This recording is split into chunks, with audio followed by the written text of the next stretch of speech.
Hey guys! Konnichiwa! At andito nga pala kami ng kids ko sa IKEA at sa Shiburi kami dito dahil bumili nga kami ng sofa.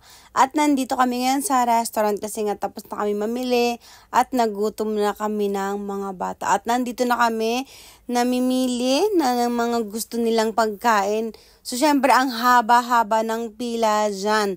At eto na yung mga napili ng pagkain ng mga bata. Actually, 2 rice lang ang kinuha din namin dyan. Kasi nga, alam niyo na, ayaw ko nang gawahan. Char. So, ayun, half chicken ang kinuha namin. Hati-hati na lang kami dyan. Then, 3 bread. Syempre, garlic bread. Tama ba? Garlic bread. Basta yun na yun. Sobrang sarap ng pagkain dito sa IKEA, guys. Try nyo din siya. As in, babalik-balikan nyo kapag nagustuhan nyo. Kasi, kami ng mga bata, pinabalik-balikan namin dito sa IKEA dahil sobrang sarap ng pagkain. Alam nyo ba yung kahit wala kaming masyadong bibilhin, pumupunta talaga kami dito dahil sa pagkain. Yun nga lang, sobrang expensive nga lang ang pagkain. Tingnan nyo, nakita nyo naman kung ayan lang ang kinuha namin pagkain, diba? Pero ang binayaran namin, nasa 6,800 yen. So, Roxen, hapyak yen ang binayaran namin dyan.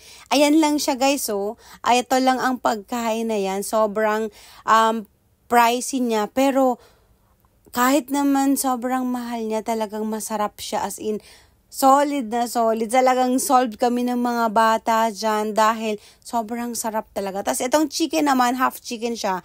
Siyempre, hati-hati kami ng mga bata at una ko syempre binigyan yung mga bata dahil sila talaga, syempre gutom na sila, talagang hinati ko muna yung chicken at ayun na nga, inasikaso ko muna yung mga bata bago ako kumain at buti na lang, natikman ko pa rin yung chicken kasi nga sobrang nasarapan sila kaya ayun. At eto na nga, tapos na kaming kumain at yung mga pinagkainan namin bawal iwanan dyan, kaya naman eto, buti mabait yung staff dito, siya na yung gumawa nun kasi nga dami kong bit-bit, diba? May 2 pa akong bata. Tapos, tinapon niya yung mga pinagkainan namin. Tapos, eto yung mga plate, fork, spoon, glass, plate, ayan.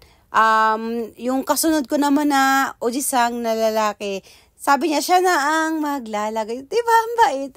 Thank you nga pala sa ojisang. At eto na nga, nahanap ko yung 2 bata at ayun na nga, nagtago talaga sila sa akin. Sabi ko naman, wag aalis sa tabi ko dahil sobrang dami ng tao dito, as in, sobra. Kaya naman ako naghagilap talaga ako sa kanila. Hinanap ko sila kung saan sila nagpunta. Talagang nahilo ko kakahanap sa kanila. Pero hindi naman ganun katagal. Siguro mga 5 minutes lang naman akong naghanap sa kanila. Kasi nga, sa sobrang laki nito, talagang mahihirapan kang maghanap. Kasi nga kahit tawagan mo, hindi nila sinasagot ang cellphone dahil iniijiwaro na naman ako ng mga bata, makukulit ko mga anak. At eto na nga, dito ko sila nakita. Charan! Hi babe! O diba, patawa-tawa kayo dyan. Sabi nila, mami, nakikita ka namin. Hinahanap mo kami, pero syempre, hindi kami nagsasalita kasi gusto namin maghanap. Walang mga, diba, ang gara ng mga batang yun. Yun lang, thank you!